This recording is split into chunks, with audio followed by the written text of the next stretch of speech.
এদিকে আজিজ আহমেদের নিষেধাজ্ঞার প্রেক্ষিতে বিভ্রান্ত হওয়ার সুযোগ নেই বলে মন্তব্য করেছেন বিএনপির মহাসচিব মির্জা ফখরুল ইসলাম আলমগীর।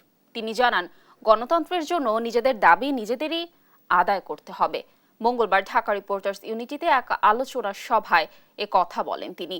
গণতন্ত্রের লেবাসে আবারও বাকশাল কায়েম করছে আওয়ামী লীগ, এমন মন্তব্য করে মহাসচিব বলেন, তারা বলছেন নির্বাচনে বিএনপি না এলে কি করব, কিন্তু এমন নির্বাচন তারা করছে যে কোনো দলই তাতে অংশ নিচ্ছে না, যারা আছে তাদেরকে ভাগ বাটোয়ারা দিয়ে রাখা হয়েছে।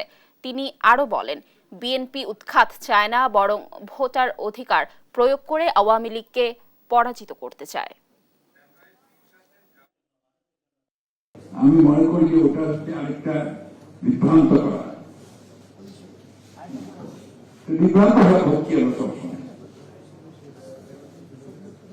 র্যাবের বিরুদ্ধে হয়েছে, আপনার র্যাব সংগঠন হিসেবে পুলিশের 9 জন ছিল, তখন তো স্যাংশন হয়েছিল, তাতে কি ওদের সেই ভয়ঙ্কর যাত্রা যেটা সেই যাত্রা বন্ধ হয়েছে? বন্ধ হয়। নিজেদের পায়ে নিজেদের দাঁড়াতে হবে, নিজের শক্তি নিয়ে দাঁড়াতে হবে এবং নিজের শক্তি নিয়ে তাদেরকে পরাজিত করতে হবে।